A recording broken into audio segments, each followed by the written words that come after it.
Dahil kahapon mga katunying ay bigla na lang may nangyari na hindi maganda dito sa ating mga alaga. Ito mga katunying, itong butas na to, dito siya dumaan. Binutas niya tong plastic na to. Di ba ang tibay niya? Meron ng kawayan dito. Tapos meron pang, ito yung binutas niya.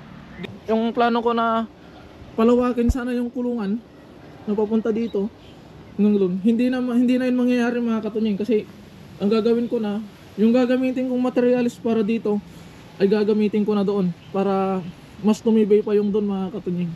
Sobra na yung pamimiruisyon ng aso nila mga katunying. Bali dito dumaan yung aso mga katunying, may mga balahibo dito. Ayun, oh. May mga balahibo ng manok.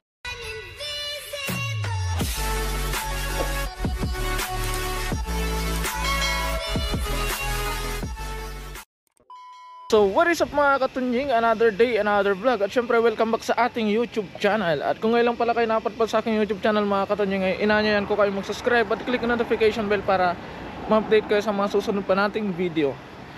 At ngayong araw mga katunying ay nagbago lahat ng desisyon natin o yung plano natin dito sa garden mga katunying, dahil sa hindi inaasahang pangyayari kahapon. Dahil kahapon mga katunying ay bigla na lang may nangyari na hindi maganda dito sa ating mga alaga. Bali, isang manok na naman natin ang dinali ng aso mga katunying. Masyado na tayong pinipiriwation ng mga aso nila. So hindi ko alam kung kaninong aso yon, pero sobra na mga katunying. Kaya hindi ko alam, dahil iba yung mga katunying, iba yung pamamaraan ng aso. Talagang expert siya mga katunying. Bali, nadali yung isang puting manok namin ni Kafeño. Yan mga katunying. Yun. At ang nangyari mga katunying kahapon, nasa trabaho ako. Yung company namin, ayun lang siya. Ayun lang yung company namin. So nagkataon mga katunying na napatingin ako sa bintana. Tapos nakita ko yung aso, may bitbit siyang manok na puti. Duman siya dun sa may kalsada sa malapit sa bintana namin doon. Tapos nakita ko, alam kong manok ko na yon. Nasabi ko kasi puti yung balahibo, itim yung karne. Nasabi ko, manok ko yun. Tapos sinabi ko dun sa manugang ng amo, hindi na ako mapakali kahapon mga katunying, nasa trabaho ako, hindi na ako mapakali. Dahil alam ko na manok ko yun . At saka ang inaalala ko mga katunying, kasi once na nakapasok ang aso dito sa loob ng kulungan natin, madadali lahat ng yung manok natin, yung mga pato natin, nandito lahat sa loob mga katunying. Kaya hindi na ako mapakali nun. Kaya yung amo kong lalaki sabi niya, patayin mo yung machine mo, takbuhin mo sila doon, sabi niya. Kaya chinek ko sila dito at ito na yung nadatnan ko mga katunying. Bali kahapon kasi mga katunying, wala pang bakal to. Hindi ko pa nilagay kahapon ko lang to nilagay. Tapos hindi nakabukas yung pinto, kundi ito yung tinira nyo. Hindi nakabukas yung pinto mga katunying, kaya nagtataka ako kung paano siya nakapasok. Tapos bigla ako nakita itong butas na to.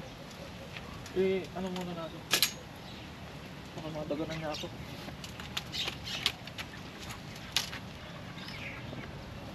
Ito mga katunying, itong butas na to, dito siya dumaan. Binutas niya tong plastic na to. Di ba ang tibay niya? Meron ng kawayan dito. Tapos meron pang, ito yung binutas niya. Dito niya dinaan yung manok mga katunying. Kaya grabe yung pagka-bad trip ko kahapon nung nakita kong kulang na naman yung manok natin ng isa. Kasi nakabakod na nga mga katunying, bakit kaya niya pang mabutas. Talagang skilled yung aso na yun. Kaya hiyang-hiya na ako kay Kafeño mga katunying, dahil yung dalawang manok dyan ay sinabi ng amo namin na parang gusto ng amo namin, dahil gusto ni amo ko na magluto ng manok. Hindi ko naman siya matanggihan mga katunying, dahil nga amo natin yon. Tapos minsan nagpro-provide din siya ng mga kailangan natin dito. Tapos nung nakaraan napilay pa yung isa. Tapos ngayon nawalan pa kami ng isang manok. Kaya kung manok ko sana yun, kung sarili kong manok, okay lang sana. Kaso dalawa kasi kami ni Kafeño doon, na bali manok namin dalawin. Kaya nahiya na ako sa kanya. Kaya sabi ko na lang na kunin na lang niya yung dalawang natitira. Tapos doon na lang namin ikulong sa garden niya para mas safe. Kasi hanggat hindi ko pa naaayos ito mga katunying, Kaya ngayon nilagyan ko ng itong bakal na to, ay kinuha ko to sa isang kulungan pa, dun sa kabilang kulungan. Kinuha ko doon para may takip lang dito. Tapos dito naman sa kabila, ito plastic din kasi to mga katunying. Plastic din to. Kaya hinarangan ko, tapos nilagyan ko pa ng pangtulak na ganyan. Kaya kapag nabuksan niya pa yan, ay nako, hindi ko na alam mga katunying. Kaya sobra na yung pamimiruisyon ng aso nila mga katunying. Hindi ko alam kung kaninong aso yon. Basta kung kaninong aso man mga katunying, sana iingatan niya yung aso niya. Dahil ilang beses na mga katunying na nangyari yun, kahit anong ingat natin sa manok natin ay nakakagawa pa rin ng paraan yung aso nila para makakuha ng manok. Biruin niyo mga katunying, nung nakaraan dito, nakakulong yung manok. Binutas niya sa silong, dito siya dumaan. Wala pang sarado to dati. Kaya syempre, yung manok na inaano natin eh, hindi lang effort, hindi lang pera yung ginagastos natin, kundi pati effort natin, pati pagod natin, nasasayang dahil lang sa kahit anong ingat natin mga katunying ay nadadali pa rin. Kaya sabi ko, kunin na lang kasi yung dalawa mga katunying ay na sinabi ng amo namin ay kukunin nila mamaya, may dalawa pang matitira. Kaya gusto ko sabi ko kay Kapenyo ay kunin na lang niya, ihatid ko na lang doon. Tapos meron naman na siyang kulungan, doon na namin ikulong yung malalaki. Ang may iwan lang sa akin yung maliliit para yun yung palalakihin ko. Hanggat hindi ko pa napapalitan to ng metal fence. Kaya ang gagawin natin mga katunying, kaya ko nasabing nagbago yung plano natin, dahil yung plano ko na palawakin sana yung kulungan na papunta dito, hindi na yun mangyayari mga katunying. Kasi ang gagawin ko na, yung gagamitin kong materials para dito ay gagamitin ko na doon para mas tumibay pa yung doon mga katunying, para mas siguradong safe sila. Kasi mahirap mga katunying kung palalawakin natin tapos unsafe naman yung mga ano natin, mga ahayop natin.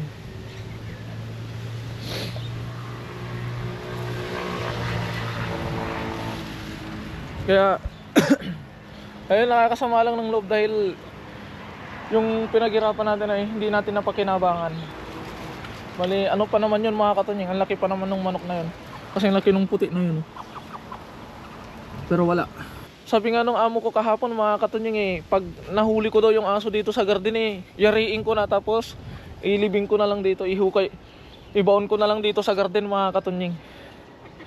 Pero malabong mangyari rin dahil hindi pa. Nung nakaraan may nakita kong aso dyan hindi pa ako nakakalapit kumaripas na. Kaya mahirap yun. Tsaka isa pa, illegal ang pag ano ng aso dito mga katunying. Kaya hindi ko alam kung paano ko susolusyonan yung ating problema dito sa garden. Dahil siyempre ilang beses ko nang iniingatan talaga yung ano natin dito, wala pa rin, hindi pa rin umuubra.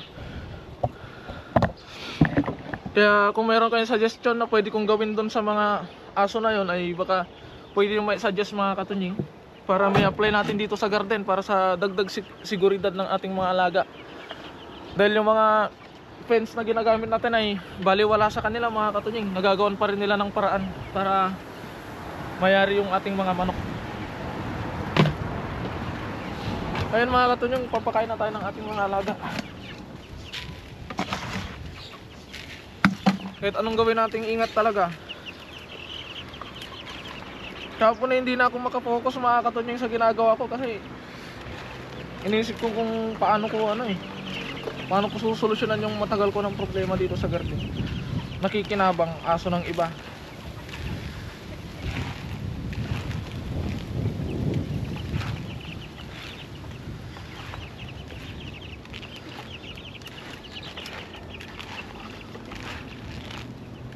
Ibigay muna natin ito mga katunying.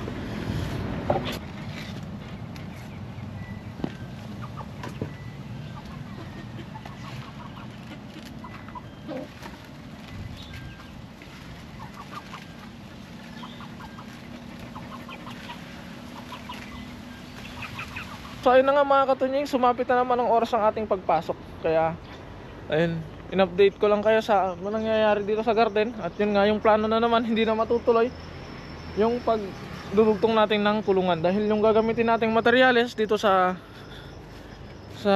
area na to ay pampapatibay na lang natin doon mga katunying, para mas siguradong safe yung kanilang bakuran.